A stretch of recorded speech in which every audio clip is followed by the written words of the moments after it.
Dalam sudut pandang spiritual Jawa, setiap peristiwa besar di negeri ini tidak berdiri sendiri. Semua adalah bagian dari sanditita, pesan gaib dari alam dan leluhur Nusantara yang berbicara melalui simbol, kejadian, dan sosok. Berikut adalah makna tersembunyi dari 6 fenomena besar di Indonesia. Kita semua akan menjadi saksi datangnya pertanda-pertanda, seperti yang termaktub dalam lontar dan serat kuno Jangka Jayabaya dan Ronggo Worsito. Sebelum kita bedah satu persatu, silakan tulis doa dan harapan untuk negeri ini di kolom komentar. Bagi sedulur muslim, jangan lupa tulis sholawat. Semoga doa-doa kita terkabul. Pertama, kasus ijazah palsu. Dalam falsafah Jawa, ketika aib pemimpin mulai terbongkar, itu tanda kita berada di ujung siklus kekuasaan lama, yang disebut zaman kolo buntet, zaman macetnya kebenaran dan tertutupnya jalan dharma. Rakyat menjadi saksi tipu muslihat atau langgengnya zaman fitnah di negeri ini. Ini adalah pembuka gerbang Sabdo Palon, pengingat bahwa kekuasaan yang dibangun di atas kepalsuan akan digulung oleh waktu.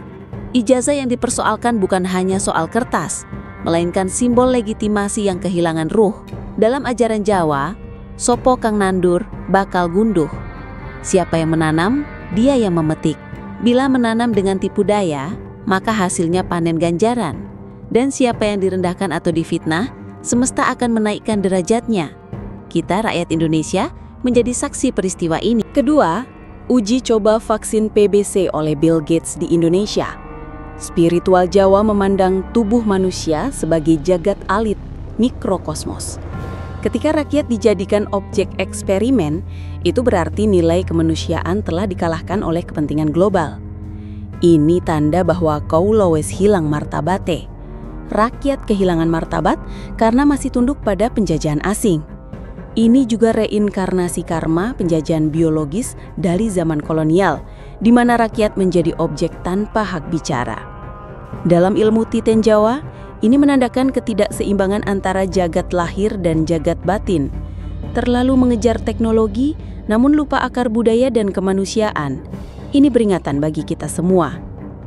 Ketiga, TNI menjaga kejaksaan. Ini tanda turunnya dharma dari langit. Dalam spiritual Jawa, ketika aparat bersenjata menjadi penjaga lembaga hukum, ini simbol turunnya wahyu keadilan ke bumi, yang disebut wahyu ngayomi, wahyu perlindungan. TNI, lambang kekuatan penjaga negara, kini ditugaskan oleh Presiden untuk mengayomi keadilan dari para durjana. Namun, ini juga peringatan. Ketika hukum harus dijaga dengan senjata, berarti sistem sudah sangat rapuh. Ini bisa jadi cikal bakal turunnya Ratu Adil, karena Dharma tak lagi ditegakkan dengan cara biasa. Keempat, kemunculan Deddy Mulyadi. Ini kembalinya energi leluhur dari tanah Sunda. Deddy Mulyadi bukan hanya tokoh politik, melainkan penyambung lidah ruh leluhur Sunda. Dalam pewayangan, ia seperti punakawan yang naik kasta, bukan raja, bukan satria, tapi suara rakyat dan penjaga nilai tradisi. Ia membawa semangat Sangkan Paraning Dumadi, kembali ke akar jati diri bangsa. Kemunculannya di tengah kegaduhan politik adalah pertanda bahwa kebenaran tidak lahir dari elit penguasa, melainkan dari tanah dan rakyat kecil. Kelima, penemuan ladang gas raksasa di Andaman. Ini restu alam dan kemunculan harta terpendam. Dalam keyakinan spiritual Jawa, bumi menyimpan energi dan berkah yang muncul saat waktunya tepat. Penemuan ini bukan sekadar rezeki alam, melainkan restu dari Ibu Pertiwi yang disebut wahyu kamulyanan, wahyu kemakmuran. Namun ini bisa jadi berkah atau kutukan, tergantung siapa yang mengelolanya.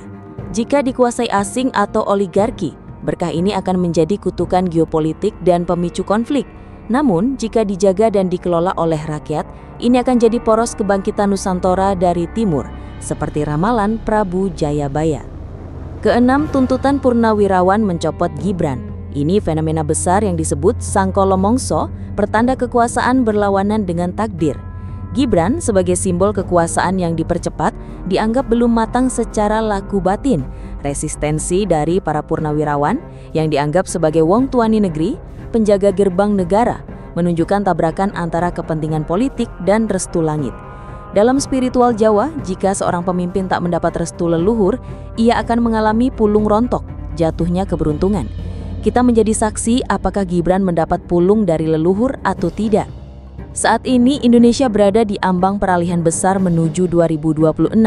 Secara spiritual Jawa, kita memasuki fase Mongso Adi, masa ketika yang palsu mulai terbongkar, yang tertindas mulai bicara, dan yang tertutup mulai terbuka.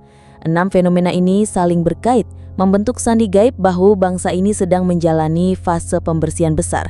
Pemimpin yang dituding palsu akan diuji lewat kepercayaan rakyat dan hukum semesta. Tubuh rakyat yang dijadikan eksperimen adalah peringatan agar kembali kepada nilai luhur. Hukum yang dijaga militer adalah tanda genting bahwa Dharma mulai turun langsung ke bumi. Tokoh budaya dari tanah Sunda adalah penyeimbang spiritual agar bangsa tak lupa akar. Ladang gas Andaman adalah simbol bahwa bumi telah membuka berkah, tapi siapa yang pantas menerimanya?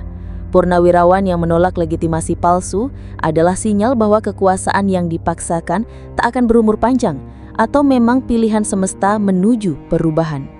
6 fenomena besar yang telah kita ulas bersama, kasus ijazah palsu yang mengguncang kepercayaan, uji coba vaksin BPC oleh Bill Gates yang menggoyahkan martabat kemanusiaan, TNI yang menjaga kejaksaan sebagai tanda turunnya Dharma, kemunculan Deddy Mulyadi sebagai penyeimbang spiritual dari tanah Sunda, penemuan ladang gas raksasa di Andaman sebagai restu Ibu Pertiwi, dan tuntutan Purnawirawan untuk mencopot Gibran sebagai Sengkola Mongso, bukanlah peristiwa yang berdiri sendiri.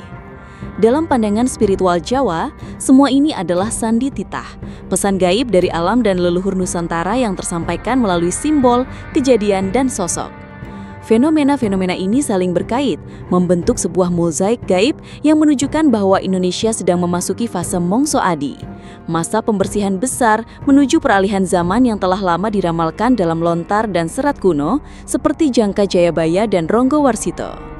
Fase ini adalah saat ketika kebenaran yang selama ini tertutup mulai terbuka, kepalsuan diuji oleh kepercayaan rakyat, dan hukum semesta mulai menegakkan Dharma dengan caranya sendiri. Kasus ijazah palsu mengingatkan kita akan sabdo palon, bahwa kekuasaan yang dibangun di atas tipu daya akan digulung oleh waktu. Uji coba vaksin adalah peringatan keras agar kita kembali menghormati tubuh rakyat sebagai jagat alit, bukan sebagai objek kepentingan global. Penugasan TNI untuk menjaga kejaksaan menjadi lambang wahyu ngayumi, namun juga tanda genting bahwa sistem keadilan kita telah rapuh, membuka jalan bagi kemunculan Ratu Adil.